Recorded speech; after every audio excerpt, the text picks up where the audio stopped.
Mhm.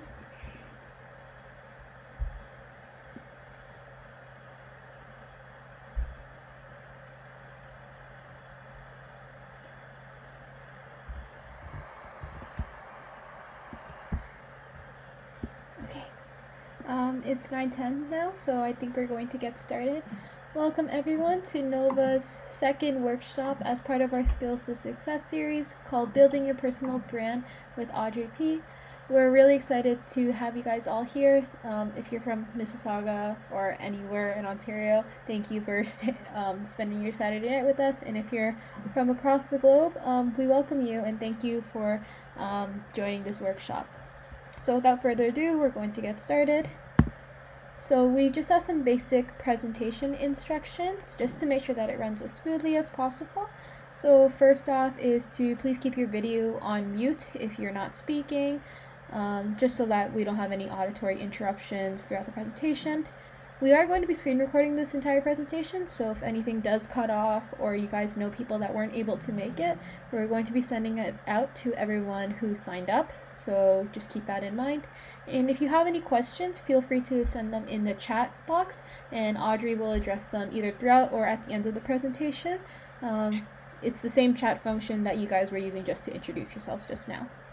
So without further ado, we're going to just do a little introduction about our organization. So Nova X started from Port Credit STEM Council that started in 2017. So we've been around for about 3 years now, but this year we decided to rebrand as Nova, and we want to bring some new exciting events to bigger outreach rather than just during high school. And our mission is to help youth develop a dynamic mindset towards STEM through the fusion of disciplines and ethical literacy.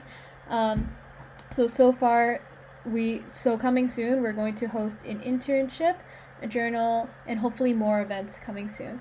And we'll introduce the Nova team now. So my name is Sachi. I'm one of the co-founders of Nova, and I'll let Chelsea and Imtisal introduce themselves. Yeah, my name is Chelsea. I'm another co-founder of Nova, and I go to Waterloo for mechatronics engineering.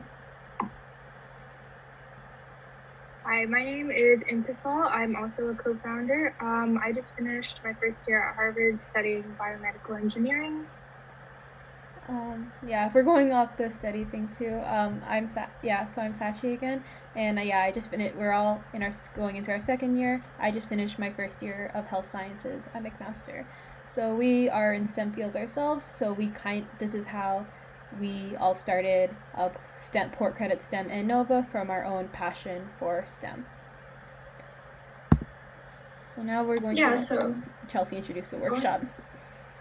So going into what Skills to Success is, which is the title of this series of workshops, is the NovaX network has organized this series to help our participants build and strengthen soft skills such as communication, leadership, work ethic, and problem solving. As a team, we encourage ethical literacy as well as well-roundedness in all of our members, and these workshops will help foster these skills and prepare you for our internship program, and more information about that to come. All right, so now I'm going to introduce Audrey, our speakers. So Audrey is an incoming freshman at Stanford University, and she is the founder and executive director of WiTech, which is a nonprofit organization based in the Philippines that aims to educate, inspire, and empower youth to make a difference and break gender barriers using tech. Through WiTech, she has been working on projects at the intersection of tech and education since she founded the organization at the age of 15. She's now 19 and on a gap year before heading to Stanford this fall, where she will major in science, tech, and society. Her work with WiTech has garnered her recognition as a 2019 Global Teen Leader, 2018 Zonta Young Women in Public Affairs District Awardee, 2019 Zonta Women in Tech Asia Pacific District Scholar, Opportunity Desk 30 Under 30 Changemaker, and 2019 Women in Tech Global Aspiring Teen Finalist.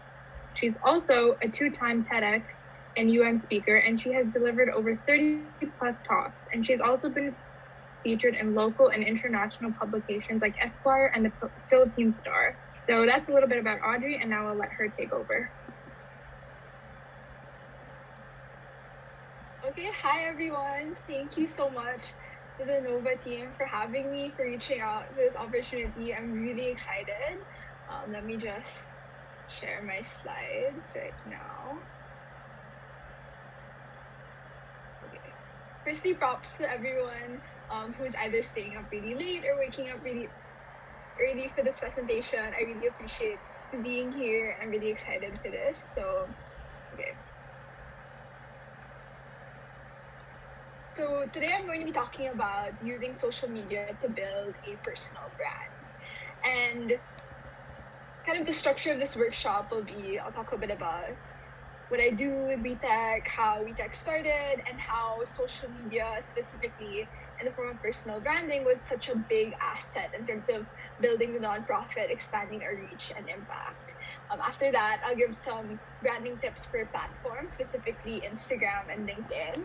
I'll talk about the art of the cold message / email, and then I'll take some questions. So throughout the presentation, please feel free to send in questions in the chat box, and I'll get to it towards the end. And if ever I'm speaking like too softly or too loudly, feel free to let me know. Like you can quickly unmute yourself and like tell me like to increase the audio or whatever. So let's head straight in. So good morning from Manila, Philippines, where it is currently 9:16 a.m. My name is Audrey Pe. I'm the founder and executive director of WiTech, which is short for Women in Technology. I'm, as mentioned, an incoming freshman at Stanford. I went to an international school here in the Philippines where I am an IB International Baccalaureate survivor, if anyone has questions about that later. I was born and raised here in Manila, Philippines, but by blood, I'm Filipino Chinese, and I grew up as an introvert. And I thought it was really important to mention that last bit, especially because there are a lot of myths, I think, about networking, about, building up your own brand. And I think a lot of questions I've gotten specifically on this topic have dealt with like being shy to create your own brand or go to these networking events or conferences. And I'm here to testify that, as an introvert, like, it is possible to do all of those things. And I'm going to help you learn how. So first off, what is WiTech? WiTech is a nonprofit organization that is youth-led, completely youth-led, that aims to educate, inspire, and empower youth to break gender barriers and use tech to make a difference in society. So WiTech hosted the first Women in Tech conference for students and by students in the Philippines. We've taught over 100 students how to code for the first time using our Women in Tech Teach program. And all of these things essentially, all these programs that we have are geared towards helping solve two issues. One, the gender gap in technology here in the Philippines, as well as the tech accessibility gap that exists, as only half of our country is currently connected to the internet and has access to a desktop or a laptop. Before I get ahead of myself, and I think the best way to really talk about how WiTech has expanded as an organization, how we've used social media to grow, would be to start at the beginning and place this project into context. So growing up here in the Philippines, in middle school, I was exposed to this computer class. And this computer class wasn't about computer science at all. It was more on how to use things like Microsoft Office, like Word, PowerPoint, and Excel. And quite honestly, at the age of 13, 14, I didn't find that quite interesting and never considered pursuing a career in tech until one day my teacher went completely off curriculum and she decided to introduce us to this game where a snake would navigate a maze using blocks that represented lines of code. Once you click on a button, those blocks would then get translated into JavaScript. And I was completely hooked. I started asking my teacher if we'd be learning more in-depth programming throughout this computer class, but my teacher told me that because it isn't part of the national Philippine curriculum, we wouldn't be touching it any further. But she then added this kind of side note that there are a ton of free online resources that I could use to really kickstart my TS education. And that's what I did for the rest of middle school and early high school. I would go online to sites like Codecademy, Code.org. I'd watch Harvard's introductory CS class lectures on YouTube because it was all up there for free. And I'd essentially just take whatever I could find online to teach myself how to code because I didn't have any immediate resources in my school, in my community. Fast forward to high school, I'm sure all of you can relate to suddenly stepping in to ninth grade or 10th grade and being asked all these questions about your future, like what do you want to major in, what schools do you want to apply to, what kind of careers do you consider. And as I was being thrown all of these questions, I started telling people, specifically my peers and my teachers, that I was considering a career in tech, and was overall just met with a lot of mixed responses.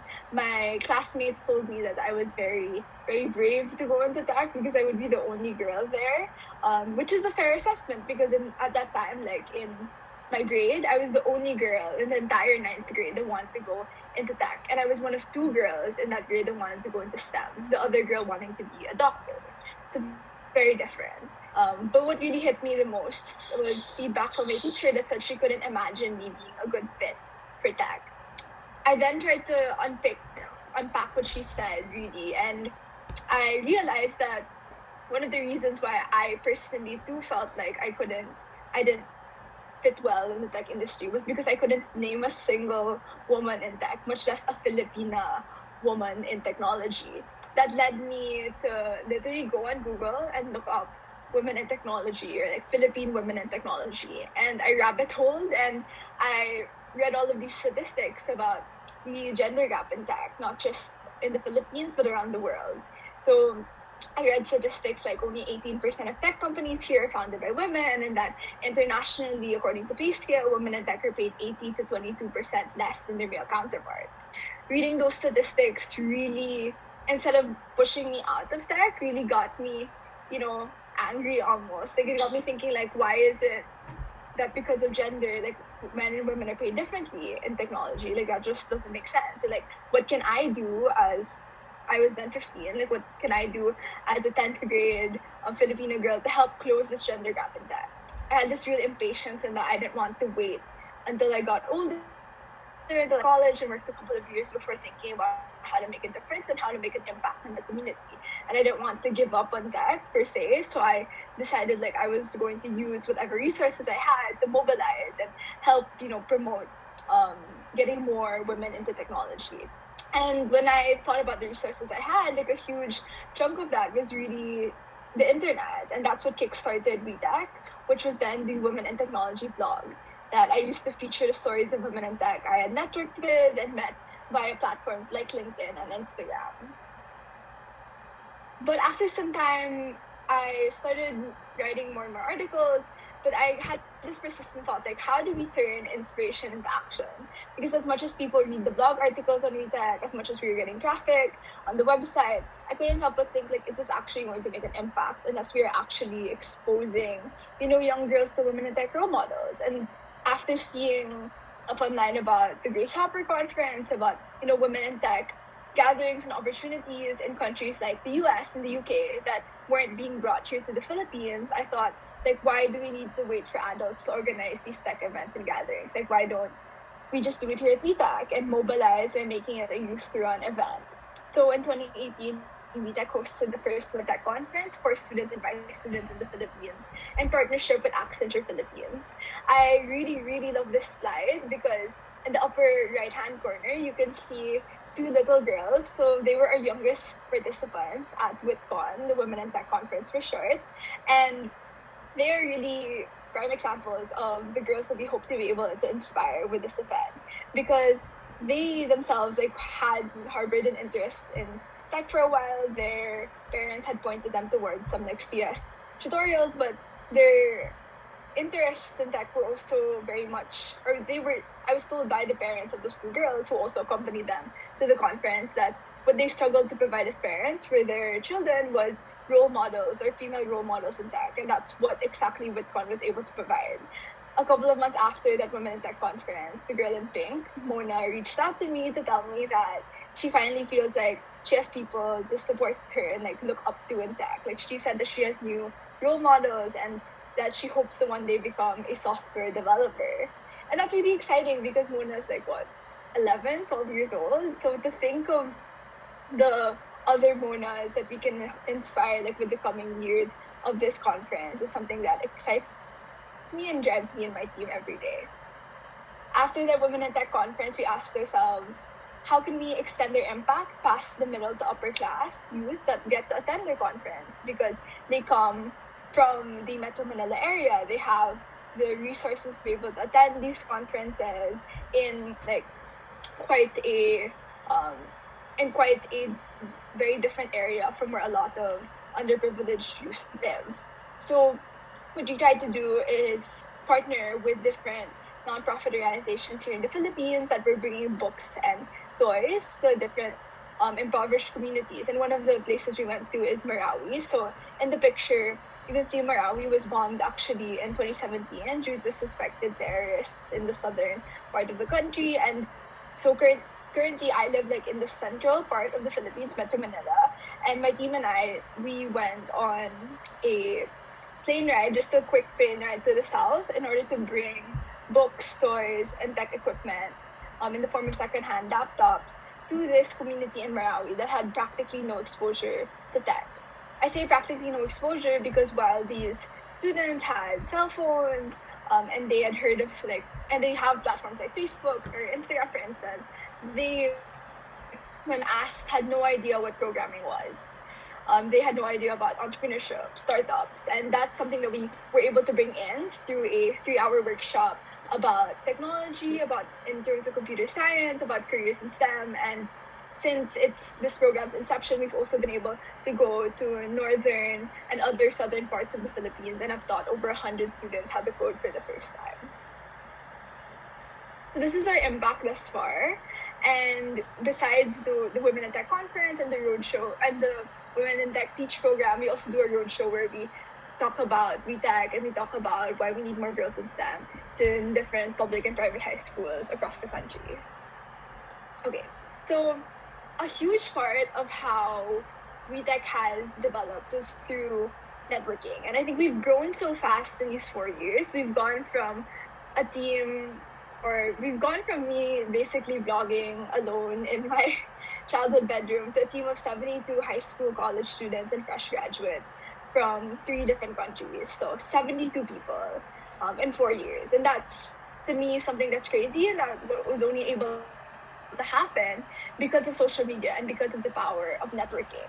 But what is networking anyway? And I think for a lot of us high schoolers, it's something that can be very intimidating to hear, because when a lot of people hear about networking, you tend to think about, corporate people or professionals. But something that I think a lot of us don't realize is that networking is something that us teenagers can also engage with. And we just have to learn how to use specific platforms, which I'm going to talk about. And these platforms are primarily LinkedIn and Instagram. LinkedIn is something that usually connotes like professionals using it, college students. But I'm really a firm believer in having a LinkedIn page, like no matter how old you are. So I started my LinkedIn when I was in 9th grade, a year before I actually started WiTech, and I've slowly built up my presence and have been able to get some amazing opportunities through this platform. So opportunities have included speaking engagements, partnerships, whether it be corporate partnerships or partnerships with other youth-led organizations that exist in different parts of the world. Whereas for Instagram, I've gotten partnerships in terms of press, interviews, engagement, takeovers, that sort of thing. But how do you set up these profiles in the first place? Because I feel like, especially for Instagram, nobody really talks about how to have a professional Instagram page. And in my kind of around 3-4 years of holding a professional Instagram page, I have gathered some tips along the way. But first, let's talk about LinkedIn. So very quickly, LinkedIn is a really good place to start in terms of building your own personal brand. And this is because a lot of people on LinkedIn actively want to connect with others and look for mutual opportunities to collaborate, which is very different from Instagram, which is usually seen as like a very social, very relaxed, casual platform. But for LinkedIn, like from the get-go, there are a lot of job opportunities, internship opportunities that you could apply to. And the best way to be competitive, I think, when applying for those opportunities via LinkedIn is to really finesse your profile and start off by firstly choosing a picture that shows your face very well or shows you in kind of doing an action shot. And I say this because I see some profiles on LinkedIn where people are kind of trying to be artsy. And while like I very much respect that, like if you are somebody that's a photographer or kind of in the artistic space, that's fine. But like use those photos in a portfolio link and try your best to like choose a picture for your LinkedIn profile picture that clearly exhibits like your face, and somebody can like look at it and think like, okay, this is the person that I met maybe at this like physical like meetup or at that event. Like you want it to be a picture that clearly associates, that somebody can quickly associate with you. Next is the byline. So that's the part where I put like founder and executive director of WiTech, Stanford, global team leader, stuff like that. And you want your byline to be something that is not only like concise, but highlights your kind of key achievements. So whether it's where you go to school or an award you got recently, or maybe an event that you've spoken at, like feel free to put that in the byline, because usually when somebody looks up, say, or for example, when people look up women in technology or like hashtag women in technology, like your profile could come up as a search result given what's in your byline, if that makes sense. So if I were to, and I'm told like this is how a couple of my batchmates in the Stanford like class of 2024 found me. You can just like look up, like for example, on the search box, like this university class of blank, and then you'll come up with a bunch of different results based on who put that in the byline, if that makes sense. Okay, and then don't forget to have a really good bio as well. So the key to having a good bio is to really concisely highlight your key projects, what you're studying, your interests, that sort of thing. And make sure to not make it one huge chunk of a paragraph, and just segment it like this into maybe 2 to 3 sentences each that highlight a different part of the work that you do. So like for me, my first paragraph was WiTech because that's mainly what I use LinkedIn for.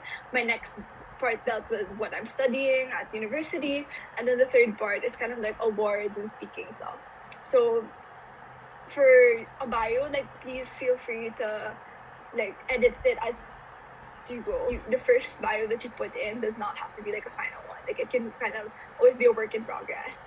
So, and again, like for under the bio section, like you can add like different articles that you've either written or had written about you. So in my case, like I put press interviews I've done, but if you are a journalist or an aspiring journalist and you write for different publications or blogs, like feel free to link those under there. If you are a photographer or a freelance artist, put some like sample work in there as well. For the experience section, make sure to be as detailed as possible. This is where you can really go into depth about the certain activities that you do. So I like listed down like all the talks that I've given and like the different commitments that I have in terms of like founder and exec director of WiTech. Feel free to be creative as well. So if you want to, upload a video that accompanies kind of your work, you could do that. Like I added like a quick link to a talk that I did. And another thing I think that is super underrated about LinkedIn are the posts. When people talk about using LinkedIn to connect, like yes, it's great to send messages, to peruse profiles, and connect with people from certain companies that you may want to intern for. But I think one way to get people to add you and to partner with you is to really constantly showcase the work that you are doing. And I say this because when I started posting consistently, and by consistently I mean like almost every day on LinkedIn, that's when I really had a spike in people adding me as a connection. And that's how I was able to go from about 200 LinkedIn connections to 500 within the span of half a year. So this is an example of a post that I did to talk about when I spoke at the Philippine National Science and Tech Week. I added a quick reflection. This one is about Mona, so the girl that attended the Women in Tech conference I mentioned earlier, and like her reaching out to me regarding this school essay she wrote about my work with WiTech. So stories like that, like really wholesome stuff about your work, you could also share there. And make sure to add the appropriate hashtags.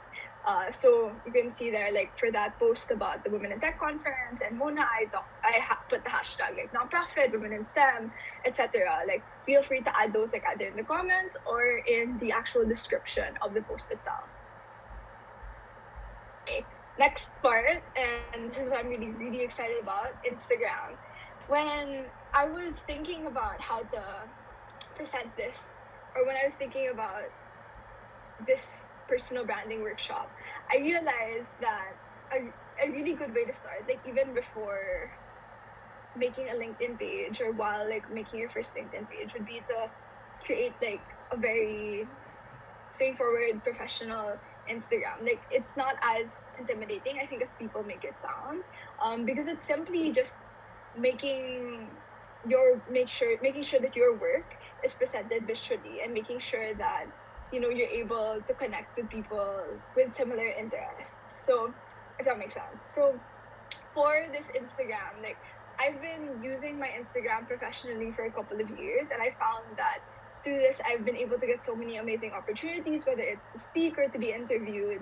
And there's so many of these people reach out to me saying that they found me through the Instagram discover page or through a specific hashtag that I used to tag my post. So make sure to maximize this opportunity as well, because it's free and like you really don't lose anything by trying.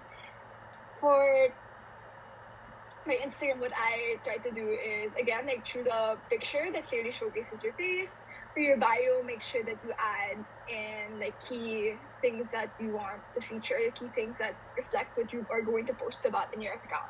So when people look at my bio, they'll see that I'm going to be showcasing school or college content because I mentioned Stanford. I'm going to be talking about my work with my nonprofit because I mentioned WiTech. And then I put there like speaker at UN, ASEAN and TEDx because I post a lot about speaking engagements that I do. So that sort of thing. And then I linked like an article that talks about my work there. If you want, you could add a link to your LinkedIn profile. You could add a link to your personal blog, personal website. Like it's really up to you. Just make sure to like make use of that opportunity to link your profile to more work that you've done. So if you're an aspiring journalist, maybe you could link like a recent article you've done for a publication. Next off, I'm going to talk about some creative ways to post and highlight your work. So as you can see, like in my feed, like it's not all about the work that I do in WiTech. Like I try to be transparent about the fact that I'm not just working 100% of the time. So for instance, like there's a picture of me like sitting in a garden and like a couple of reflections and takeaways that I've had from my gap year thus far. Then there's another photo of me speaking, an interview, this cool speaking engagement I did with a local TV channel here in the Philippines. And there's a photo of like me and my mom. So you don't have to like be 100% stiff, and like you don't have to be stiff at all actually, or really super like super duper professional when you're creating these posts. Feel free to like add day in the life content because I think that really like humanizes your brand, and it's really much easier for people to connect with you when they see like a realistic portrayal and that you're not just like working all the time, and that you're mixing it up with other like personal aspects, if that makes sense. Okay, in terms of posts, I am a firm believer in meaningful captions, and I say this because I think when a photo has a caption that tells a story, it makes it all the more compelling. This post is from 2016 when I launched the WiTech blog. This one is when WiTech became a registered nonprofit here in Manila, and I kind of had a quick reflection about that in the description. I talked about how like the organization's a manifestation of my 15-year-old self's dreams and intent to change the tech scene locally and internationally. So things like that I think really resonated with people because I got DMs about stuff that I mentioned. I got people asking me about the nonprofit registration process, and those things I think people would not have thought to ask or connect with me about if I hadn't written about it in my page. So this one is an example again of a post that's not directly related to my work. Like it doesn't deal with women in tech specifically, but I'm a big like ally in the LGBTQ movement. I talk about like not needing to identify with the community in order to like be an ally and like help out. So I wrote a quick reflection about that. Another post I did is when I graduated high school last year. I did a quick reflection of like my favorite like study spot. So you can really have fun with it and really tell stories. It's so important to tell stories as well, because when you post a picture and you literally just, if I just captioned this picture, grad photo season, I think it would have made such a less interesting of a story compared to like me writing about like the many hours that I've spent, hustling and like working hard and balancing like WiTech work with college apps and like all of that. Like the story behind the photo, I think makes it so much more compelling and interesting compared to just like shortening a sentence and like a hashtag. Okay. So once you've got these two profiles set up, how do you get connections and how do you maximize these platforms? And the number one thing that I point to when people ask me that is cold messaging and emailing. As I was building WiTech in 2016, as a 15-year-old, I had barely any connections, didn't know any women in tech.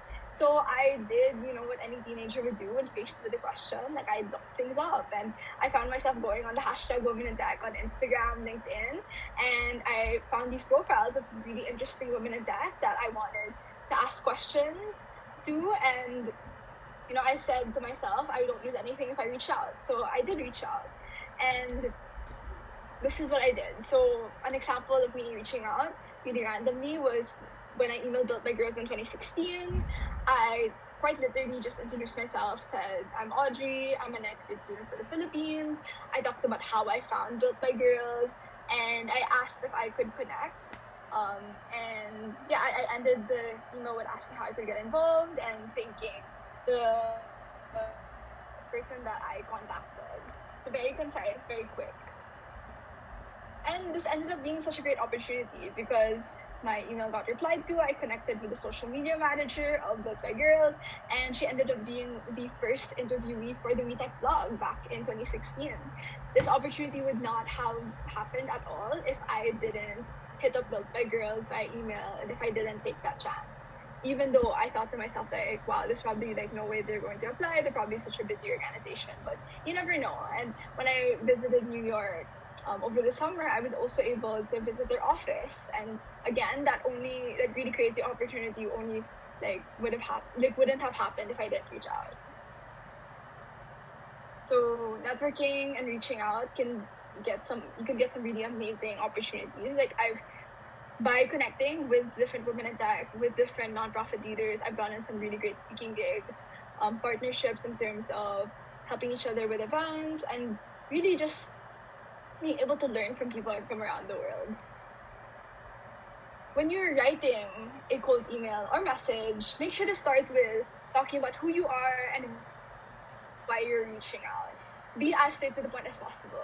Really busy people especially do not want to have to read an essay from you talking about why you want to connect with them. They want things straight to the point. They want to know who you are, why you're reaching out. If you could talk about being a student, you would say, hi, in my case, I'd say hi, my name's Audrey. Back then I'd say I am a high school student from this school in the Philippines, and I'm reaching out because I want to connect with you and feature you in the WiTech blog. I don't have a lot of women in tech role models, and I think your story is really interesting, and I'd like to be able to learn more about it, period. That is a really quick and concise way of reaching out, and that's how I was able to connect with what were then a lot of features for our WiTech blog. The body of the email, if you reach out about interviews, about internships, about possible job opportunities, you can talk about that there. So if I were to cold email, and I have cold emailed to get a part-time job, I would say, after introducing myself, I'd say hi, I'm really interested in possibly doing a part-time job with you. Do you have any openings, and can we schedule a call or maybe meet up at your convenience to discuss how we could work together. That kind of opening that doesn't sound demanding but is very flexible is a good way to start. You don't want the people you're emailing to think that they have to meet you or they have to talk to you on your terms. You want to meet halfway, and you can do that by adding at the end of their body paragraph, please let me know when we can discuss more, or meet at your convenience, or please let me know what I need to send in to apply for this opportunity at your convenience. It never hurts, never at all hurts to be polite. And lastly, say thank you and attach supplemental material, whether it be ways to connect via LinkedIn, a personal website, that sort of thing. Make sure that, like, saying thank you, I think, is very important. Like, I know that sounds so cliche, but it really is, because especially when you're reaching out to people that are very, very busy, like, they are taking time out of the day just to read the email, just to craft the reply. And by being polite, you're making a good impression, and you're showing that you really value their time, and that, that is a really good reflection of like what you would be like as somebody who might potentially work for this person, or intern for this person, or collaborate with this person. So never hurts to say thank you. In terms of supplemental material, if you are applying for a job, especially like attaching a CV doesn't hurt. If you are applying for an internship, for example, if you are going into the arts, like you could add a portfolio. If you are like me and you're big into public speaking, you could add like a sample like speech at the end of your email. It's really up to you and like what kind of skills you're trying to highlight when you code email. And lastly, on this topic of cold emailing, know that, it doesn't always work out. Like, that's just the reality. I remember when WiTech was starting out, for every email I'd send, or for every 10 emails I'd send, only 2 to 3 would get back to me. But that's okay, because those 2 to 3 people that replied would turn out usually to be really, really great partners. And a lot of the people that I'd cold email back in 2016 for the WiTech blog are, up until this day, such great and amazing supporters of WiTech, because they've seen us grow over time.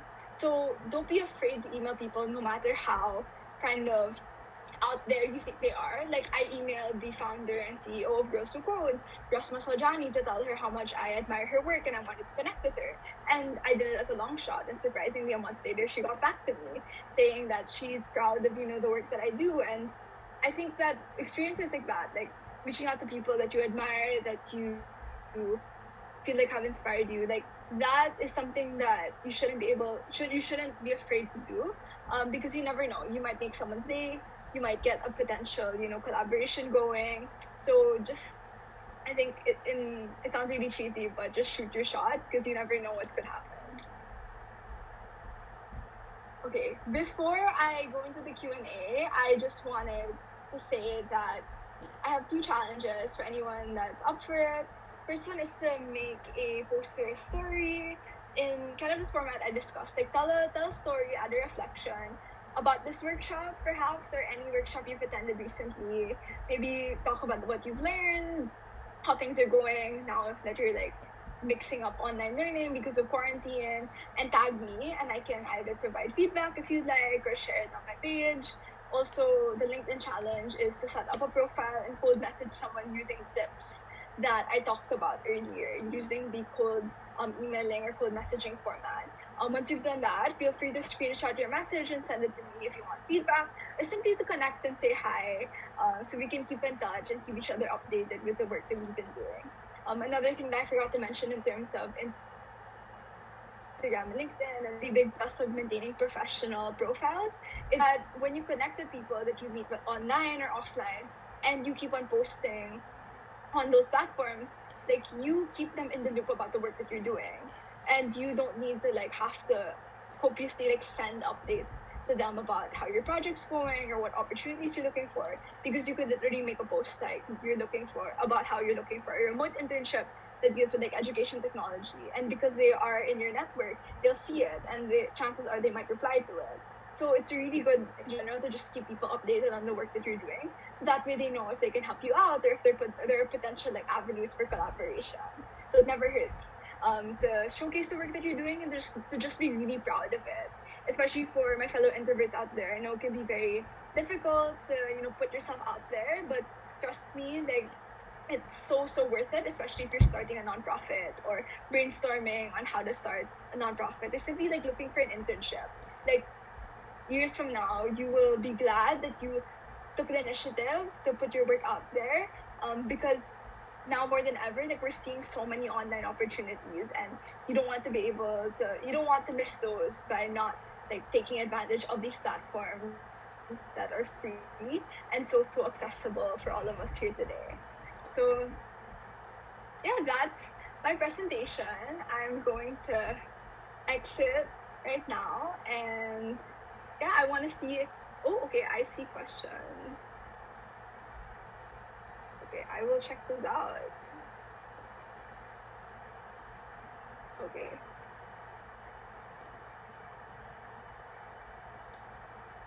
Okay, so first question is from Alyssa. What if I'm really bad with time management, and also what if I don't get responses from people I email? Okay, so firstly, I just wanted to say that time management is something that I learned over time. Like, it's something that I think a lot of people need to develop, and like, you definitely don't have to have a perfect system from the get-go. What works for me and what has helped me balancing WiTech with college applications and the IB program was having a Google Calendar. So I absolutely live by my Google Calendar, and I put everything into it, honestly. Like, whether it's a meeting, a quick call with a friend, or just some time to write this article for this blog, I write everything there and have notifications sent to me 10 minutes before the event starts. I also keep detailed to-do lists and overall just like a notebook where I list down everything I need to do at the beginning or the end of each day. In terms of not getting responses from the people that you email, make sure that, especially for those people that you want to connect with on kind of like a time sensitive basis, whether it's like you want them to speak at an event that you're organizing, or you want to partner with them for this initiative, or so on and so forth, like, make sure to send follow-up responses politely. So what I like to do is that after like 4 to 5 days, if I don't get a response from somebody that I need to contact pretty urgently, I'd say, hi, just checking in, like, hope everything's all right, and please let me know if you were able to get my previous email. So something that's not pushy, but at the same time, something that respects that they also have like their own time and their own commitments, if that makes sense. So follow-up emails are great, and I mean, honestly, I have connected with some people, like some professors, especially to chat about research, and I found that I had to send like 3 or 4 follow-up emails before actually getting a response. That, it's really worth it once I connect with them. And yeah, I think that's really okay. Yeah, like, I found that once I connect with them, like, it's something that is worth the while. Okay, next question is, how important is the organization name for the branding and networking? How did we decide on the name WiTech? Love the work you guys have done. Oh, thank you. Okay, so the organization name, I think, is very important when elevator pitching your idea and when very like quickly basically presenting your idea. So you want to go for something that encapsulates kind of like the core beliefs of your organization or the core message. And for WiTech, like, it's very straightforward in that we went for WiTech Women in Technology. And the reason why we decided on like pronouncing it as WiTech instead of like WiTech, because I know that like people could read it as WiTech, is because we sounds very inclusive. Like, it's just as simple as that. Like, WiTech sounds inclusive because it sounds like, the pronoun we. And when you say WiTech, like, it talks about inclusivity, which is something that we hold at the very core of our organization as a group of individuals that want to advocate for like access and more women in technology. When you're thinking of how to find an organization name, like, know that when you start your project, you can change your name later on. Like, that's totally fine. I know a lot of amazing organizations that have started out with one name and then a couple of months or years later, like, they've rebranded and switched to another. What's just really key is that you try to have something that's not too long or that can be shortened into an acronym for easy reference. Okay. So next question from Jessie is, how professional do you have to be? Can you post fun stuff too? So yes, definitely for Instagram, you can post fun stuff too. Like, I post stories, for example, of myself like after a run, or for example, like if I had like a really good day and like I just want to like share some positivity or a fun kind of like quote or anecdote from my day, like, that's totally fine. I think what's just important is that you think to yourself, like, who is viewing my content? What kind of content do I want to present to my like target audience? In my case, my target audience are really like young people that want kind of a taste of the nonprofit life and like want to know what it's like to run a nonprofit and not in school or go on a gap year. So I think to myself, like, is this content relevant for them? And I'm able to post fun stuff because I want people to know, and I want especially like the young students watching my stories, watching like the content I post to know that you don't have to be working all the time. You can take breaks, and if you go like and hustle 100%, like you will get burnt out. So I try to balance out my content with rest as well and self-care.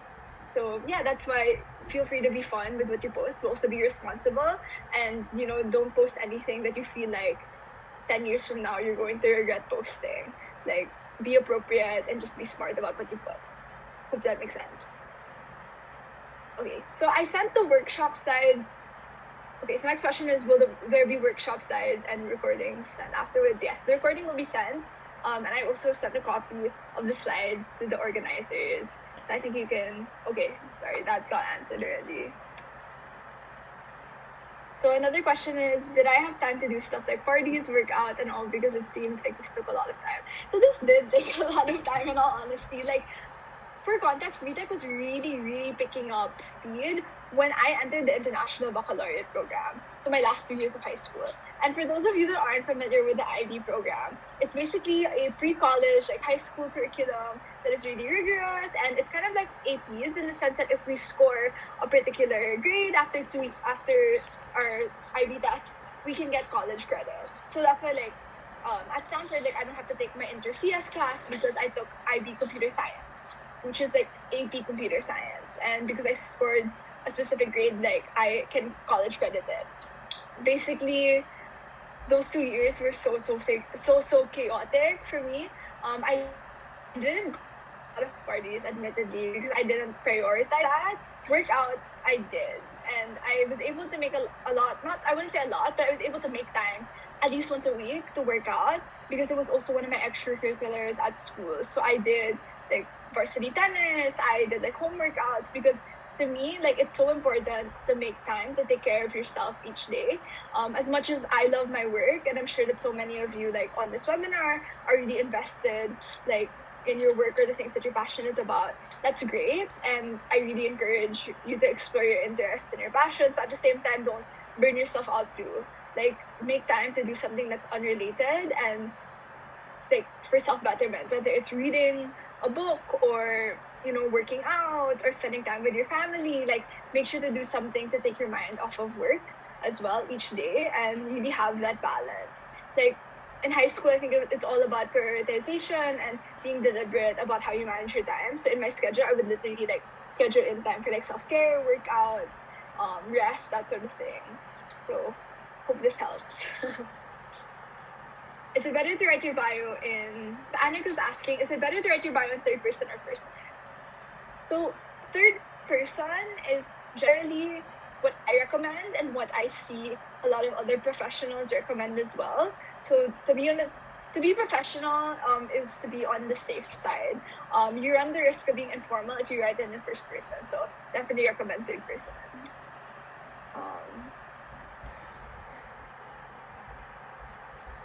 Okay. What if you don't have much to put on your bio? Okay, so that is completely fine. You do not have to write like multiple paragraphs like I did, but I think another way of really pivoting if you don't have an organization is to put in your bio like what you're interested in learning about. So you can put things like, I'm a high school student that's interested in exploring biotechnology and entrepreneurship. I'm interested in connecting with people in those fields or other people that are also interested in those fields. So that is something that when people view your profile, they can get like a good idea of like why you are on LinkedIn or why you're on this platform in the first place. And if other people have common interests in that field, they can connect with you.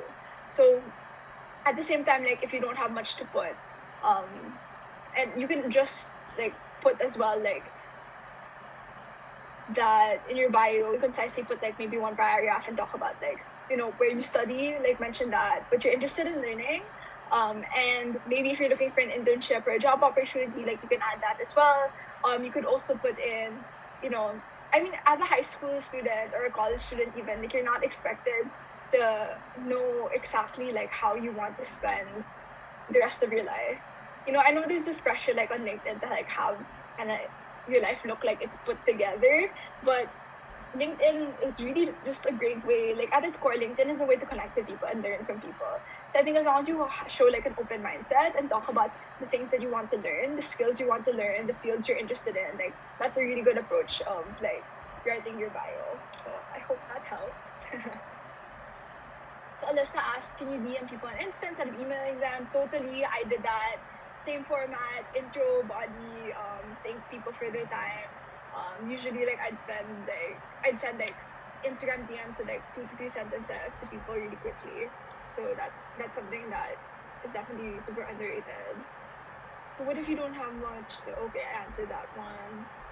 Is it hard to go to school? Is it hard to go to school in the US when you're in?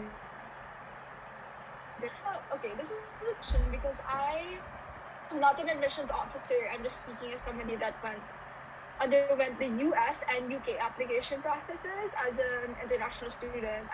I'm a Philippine passport holder, so I think it's tricky in that when you're applying to these schools as an international, it's not really common to have be like, in my case at least, like I didn't grow up expecting to like study abroad.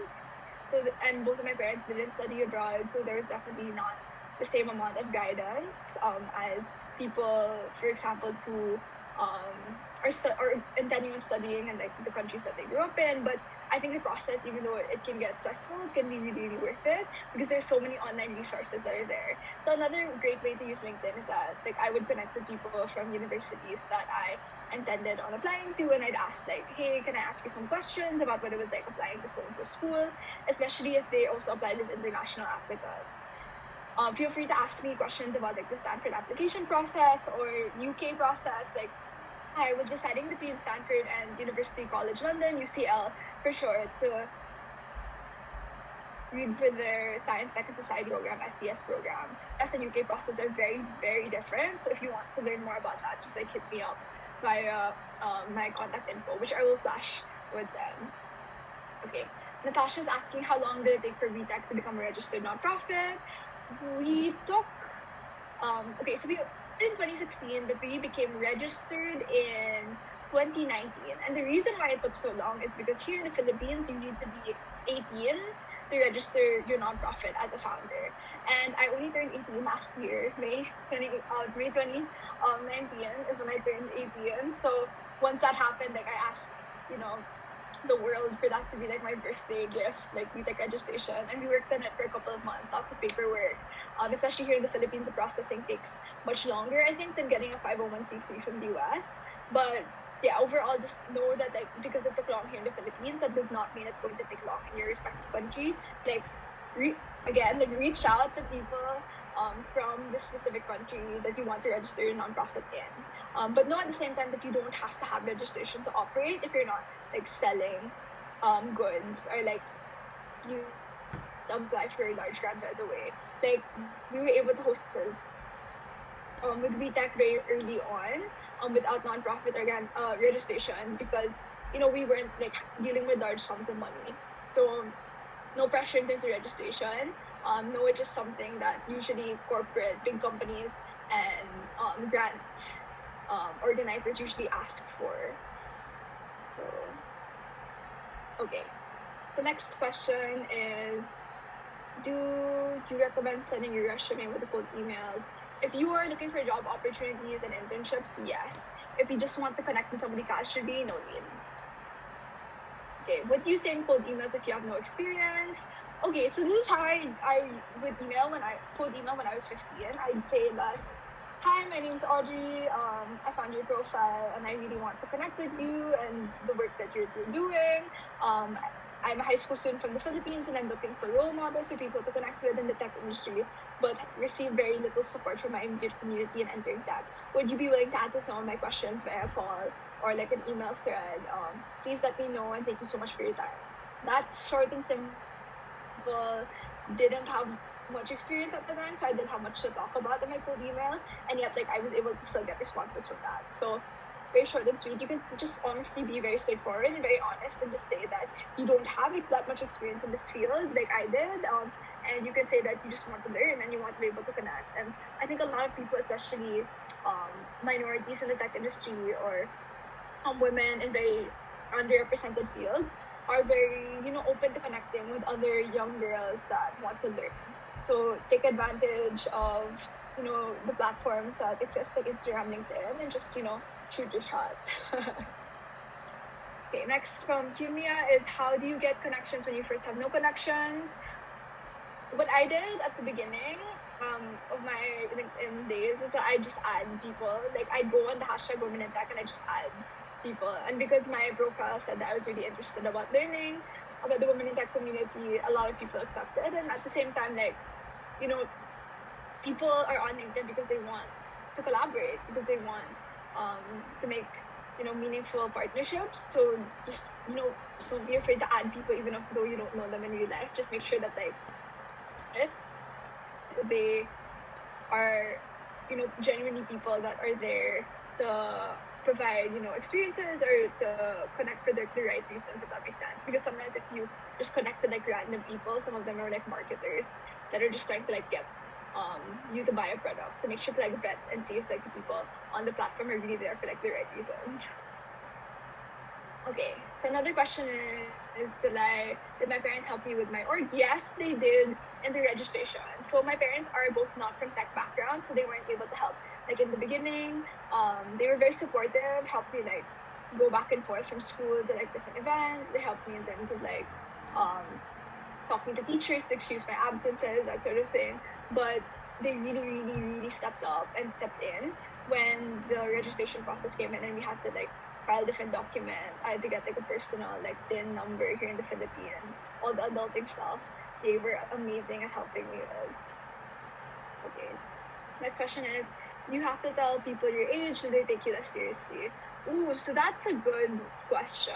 I find that it was like ageism was a very big barrier at the beginning, especially because at that time when I was telling people that I am in high school and that I studied WiTech, when I was 15, like half of the time people would be really like would be very, very like much more interested when they heard that I started the organization so young. But like the other half of the time, they'd be like, oh, why aren't you in school? Or wow, aren't you too young to start a nonprofit? And hearing comments like that really thickened my skin and made me, remember that the people that are open-minded and that don't underestimate me because of my age, like these are the people that I want to work with and that believe, in the same things like I do. Like at our core, like WiTech is an organization that believes that no matter what age you are, you can make a difference in the world and you can make an impact. So when I thought of it that way, the people that kind of brushed off my introductions because of my age or seemed to be less interested in my work because they heard I was a teenager, like I didn't take that personally and I just thought, like thank you next. Like focus on the people that are interested in your work and are interested in connecting with you, because trust me, there's so many amazing people that can support you online and offline, especially when you tell them that you're young and even if you're not starting an organization and even if you're just interested in learning, like that want to support you and like root for you. You just have to find them. Okay, next question is, do you find it weird having a professional Instagram and most kids / friends use it for fun?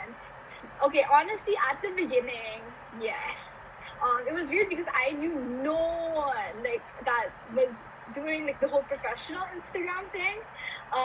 But then as I like used Instagram more and like fellow like people that also had kind of professional Instagrams followed me and I followed them back, like I thought, okay, I'm not the only one doing this. And that was really motivating. Like I have this friend, her name's absolutely Olivia, and she talks about like sustainable fashion and other social issues on her professional Instagram. And I mean, I've never met her before, and yet she's a friend that I see her posts and they also motivate me to keep up, with my Instagram posts. Even though it's like, I know at the beginning it can be strange, like using Instagram differently and then that professional format, especially when like we've grown up with not taking Instagram so seriously. But overall, like I think now that I have kind of transformed my Instagram into that format for connections, for learning, like I've been able to get so many opportunities that I just screw off some of like the remarks from people that say like it's kind of weird or that like it's kind of it's kind of strange that like my captions are so long. Like if people are complaining that my captions are like so long or strange, or like it's odd that like I'm using Instagram this way, like they're not my target market. Like my target market are people that want to learn about my work, want to connect with me, and like want to collaborate and like promote the women in tech movement. So focus like the people that made ages to marks, like focus on the next thing, and like thank you next. Okay.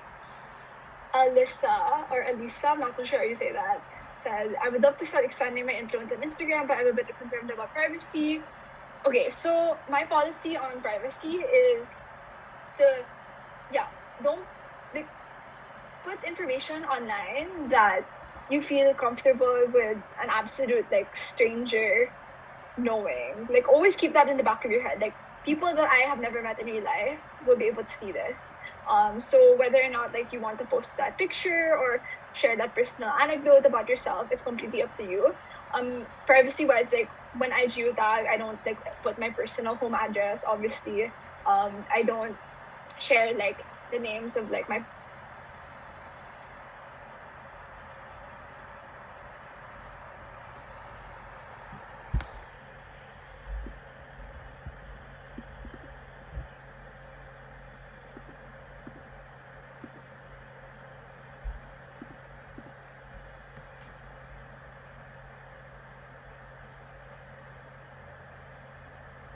Oops, I disappeared. Sorry about that.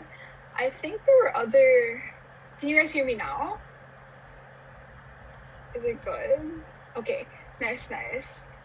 So when I disappeared, so I got disconnected, and I think I missed out on some questions. Could the organizers send like the remaining questions over? Is that okay? Nova team, can you guys hear me? Because the rest of the chat disappeared. Okay, awesome. Yeah, we'll get on that.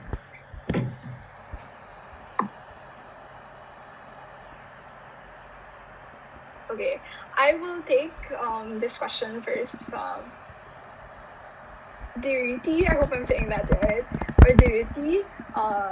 Yeah, I hope I'm pronouncing that right. She asked, how did you get yourself to do this? Did you ever feel fear at the start? How did I deal with it? So, honestly, I think that in terms of like how did I get myself to do like this project with WiTech, that's what you're asking. Like I really went into this nonprofit process, like not like waking up one day and like thinking, oh, I want to start a nonprofit. I really just woke up and like thought to myself, like I can't sit around and like wait for adults to act upon this problem that affects my generation so closely. Like I didn't want to wait until I got in to the tech workplace before like making an impact. And that impatience, that stubbornness, I really carry with me into my work. And it's scary because there's no real roadmap, I think, to starting an organization, the dealing, with the pushback, with the positives, the ups and downs of nonprofit work. But I think dealing with it, I think what's important about it is, or how to deal with it really centers around rooting yourself and why you're doing what you're doing.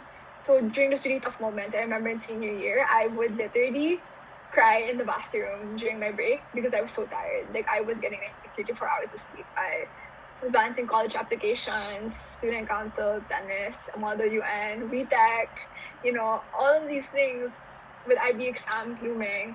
And, I just cry out of exhaustion. And the reason why giving up was never part of the equation was because I just believe so firmly in like the fundamental right for anyone, regardless of their gender or socioeconomic status, to have access to tech.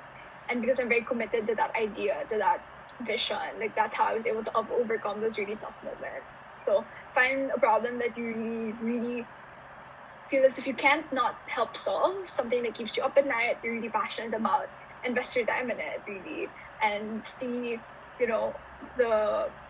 see what you can do with the resources you have online and with the people that you connect with, through these platforms. I hope that helps. Okay. So in terms of my Stanford essays, so my policy on that is that I don't share like copies of the essays, but I am more than willing to give feedback and tips. So if you want, I'm going to flash check my email and like my contact details later, but if you want to DM me via Insta, get some feedback or like bounce off some like ideas about the application process, like feel free to like hit me up via there, but don't expect me to like send the essays itself over because I'm very concerned about like the privacy issues on that. Okay. Did it get difficult to manage WiTech and IB towards the end of high school? Yes. So that was very, very, very difficult. But again, like time management was really key, having my priorities in check. Like I remember in high school, I'd have some days where I'd wake up at like 4 a.m. and then I'd do some work before classes started, go to school 7 to 2 p.m., hop on extracurriculars after, do a talk or go to an event after class for WiTech, go home, do more homework, do meetings, and I'd sleep at like 1 to 2 a.m. And then repeat that over and over again.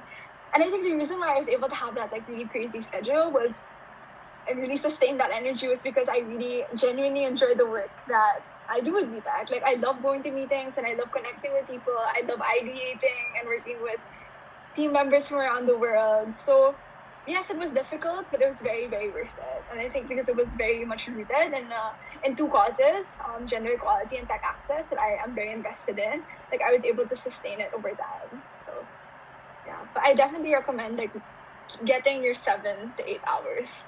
Like if I kept up that sleep schedule in my gap year, like I would have burnt out. So get your sleep, everyone. Okay, do I have tips for finding / choosing my executive team? So when you are building an executive team, especially at the early stages of your nonprofit or community organization, make sure that you find people that genuinely believe in your mission and vision. You don't want, as much as you want people that are skilled, like if they have the skills but they don't believe in the same principles you do, you're going to clash.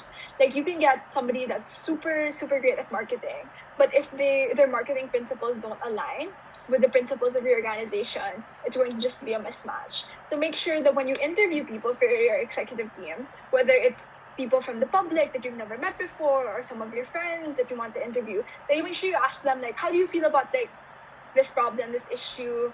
So in WiTech's case, I'd ask like, how do you feel about gender equality in that? Why do you think it's important? How do you think gender equality issues, or what are some barriers to gender equality specifically here in the Philippines? So ask meaningful questions like that and make sure to have an open mind. Like there might be some members that aren't that experienced in like a specific department, but are very, very eager to learn. Think about giving them a chance as long as they show the initiative and show the commitment. And that could be exhibited through just genuinely really, really caring about the issue that you want to help solve. And overall, like just maybe you can think about like your experiences with school extracurriculars or clubs and like how that might translate to their work like in an external nonprofit. So yeah. Next question is, do I ever lose motivation / feel burned out? If so, what can you do to get over that? So in terms of losing motivation and feeling burnt out, I think there have definitely been moments where I think I was really close to burning out, especially when I described like my school schedule, getting like barely any sleep, and how like unsustainable that would have been if I went another year with that schedule post IB. But when I feel like my motivation's running thin, or I feel like I'm really on the verge of burning out, I take a nap. I take a nap. I take some time away from my laptop, my phone. I pick up a really good book. I love reading like Harry Potter and the Percy Jackson series. And I just take some time to unplug. And I make sure that when I do this, like I take my mind off work, whether it's like, and this is why I also love really working out, because I get to think about, bettering myself outside of the work that I'm doing. And yeah, it's really self-care. And when I do that, I feel like more balanced. So to a lot of people, that's through meditation. It's through, working out. It's through picking up a really good book or watching your favorite movie. Like, don't feel bad about taking time to better yourself, but make sure that like you ration that time so that you don't spend the entire time like on your break. Like make sure to schedule properly, if that makes sense. Like this many hours for rest and this many hours for work. To keep motivated, I like following people that are doing really great work online and just keeping updated through watching their Insta stories or seeing their posts. So, for instance, I really like this girl's profile. Her name's Melati. She founded Bye Bye Plastic Bags when she was a teenager, and what they did is they banned the use of plastic bags in Bali. And I like seeing her updates, and that really motivates me. Like whenever I see her post, because like it shows that I'm not the only teenager, really like hustling and like doing nonprofit work. So seeing somebody of that like same kind of energy and like level and drive is something that helps motivate me to keep going. Okay, so next question is, I'm going to flash my contact details right now for those people that want to connect.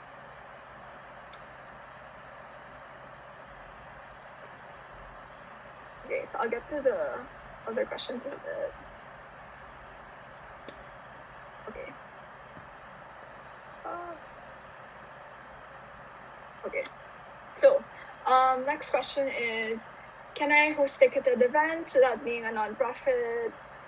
Okay, so this depends on the policy of your country, but here in the Philippines, like you don't have to have nonprofit registration to charge entrance fees. Like it really depends on your venue's policy and your corporate partners if you have any. For WiTech, we did charge a registration fee, and we used that fundraise for a Women in Tech Teach program. And we cleared it with Accenture since they were co-presenting the event with us. So as long as you check with them, it's fine. How do you expand your organization within your community? Yeah, social media, posts in community groups. So a really underrated thing to do, I think, is to post in Facebook groups. I don't know about in your country, but in the Philippines, Facebook groups are really big. So there's like Philippine startups or Filipinos in STEM groups, and I just like post opportunities to work with WiTech there, and I find that a lot of people like get interested in like ask me questions because I post in those groups. I think in the US or like in other countries, like what's really effective is doing Instagram takeovers or collaborations with other organizations or youth groups. And I've done a couple of those and gotten like a decent following from people from other countries through collaborating with other student-led nonprofits and being like, hey, like, can I do a takeover to get some questions and like talk about WiTech for a bit? That's really a really good way to expand. Next question. I think this is the last one. At the beginning, did you ever feel like your organization was getting lost in the crowd of existing orgs? Do I have siblings? I do not have siblings, so I'm an only child. At the beginning of WiTech, I didn't feel like we were being lost in the other crowd of orgs, because in the Philippines, there was no other like women in tech youth org, and there were barely any organizations honestly started by teenagers, and that's what contributed as well to, I think, a lot of difficulty in getting like established as an organization and getting word out about us, because so few, I think, Filipinos start nonprofits as a teen. And I know this is different in other countries, but as like now currently in 2020, like there are a significant more amount of organizations here in the Philippines that are led by students, and I feel like the way that we're able to not get lost in that crowd is through staying true to our mission and vision, being very specific about the problems we want to help solve, and knowing that we cannot address everything that's happening in our country. Like we need to stay focused and talking about gender equality and tech access, because if we try to solve all of the issues, we're just going to, get burnt out. And it's not to say that we disregard other important social issues. Like we acknowledge it and we say we are allies, but we concentrate most of our organizational effort towards the two key issues that we're very invested in: gender equality and tech access. And we know that these are intersectional issues. So these are not just issues in tech, but in education. And like we need to make sure that we don't get lost in trying to solve all of the issues in the education space or all of the issues in the tech space. And yeah, I mean, if you ever feel like your organization is getting drowned out, like make sure to go back to your mission and vision, and know that your mission and vision can change over time. Like with WiTech, we just started out as an org dedicated towards gender equality, but we shifted to tech accessibility because we saw that the barrier that kept a lot of young girls, especially from low-income communities, from going into tech was because they didn't know about tech in the first place, or they couldn't afford to have the tech equipment necessary to going into a career in tech. So just keep rooted in your advocacy, and you will, and your organization will stay on its path. So, okay, so last call for questions, but my last question right now is, or I mean, if you have some more questions, feel free to message me on Instagram or Twitter or LinkedIn or email. But Alyssa is asking, how did I get to speak at the UN? So that was a really good opportunity that I got through networking and through literally like going to networking events, approaching people, and somehow like I was able to ask a Q&A at the conference, and I elevator pitched WiTech, and afterwards people started approaching me because they wanted to learn more about WiTech, and one of those people was a representative that wanted me to speak at the ASEAN Young Entrepreneurs Carnival. It's over 4,000 people, and that was my first speaking gig. And after that speaking gig, like things kind of snowballed. Like more people that watched that talk wanted me to speak at their events, and that led gradually to speaking at the UN headquarters in Bangkok. And that all happened at like its core because of this like one tech conference when I elevator pitched WiTech and I networked with people afterwards and I shared my story. So never underestimate the power of asking questions and talking about your ideas, you know. Like I remember at that event, like I almost didn't go to that conference where I elevator pitched because I was like the only girl there. Like when I stepped inside, like I looked like I was the only girl that I could barely see any other like teenagers. So, you know, definitely these things are difficult, but I think they're so worthwhile. Oh, thank you so much for everyone that came and watched questions. Again, like please feel free to connect with me if ever you need anything or have any more questions. Please have a really great day. If it's the morning where you're at, if it's the evening, like enjoy like your rest. And yeah, if ever you have more questions about nonprofit management, applying to Stanford, networking, personal branding, please let me know. This has been really fun, and thank you so much to the Nova team for inviting me to speak. Oh yes, if ever you want to partner with me, Natasha, or to anybody else listening, if you want to work on a partnership between my organization and yours, like please let me know as well via Instagram DM or emails. I'm quite accessible there. Oh yes, fellow Ivy students, let's go. If you also have questions about that, like I took the 2019 May IB exams, so my higher levels were computer science, Langlet, and psychology. So if ever you want to chat about like test taking tips, time management specific to the IB, let me know. Yeah, thank you so much. Thank you. If ever you want me to yeah, thank you. Thank you so much for everybody sending in all the great comments. Have a nice day as well. Yeah, if ever you need anything again, just like let me know. With WiTech as well, we have a chapter program in which we equip people with the mentorship and resources to hold webinars and in-person events and workshops in their communities. So if you're interested in learning more about that, let me know via my contact details. But thank you so much. Thank you.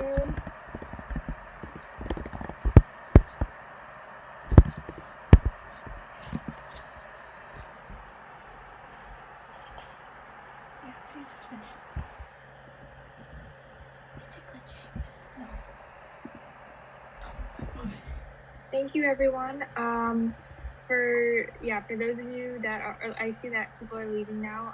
But for those of you that are still here, I know it's a little bit late if you're joining from Mississauga. So thank you so much for staying till the end. This has been a really great and super productive workshop, and thank you so much, Audrey, for the session itself and also staying to answer so many amazing questions. If you guys have more questions, like Audrey said, you can find her on her social media and her LinkedIn. You can also check out our social media pages, which were mentioned on the slide, but if you didn't get that, it's at NovaX Network on everything. We also have 2 more workshops in our series next week and the week after, so make sure you join for those as well. Yes, it's in the chat box. And yes, thank you so much, everybody. Thank you, Audrey. And that concludes our workshop. Thank you, Audrey. Oh, thank you. Thank you. See you.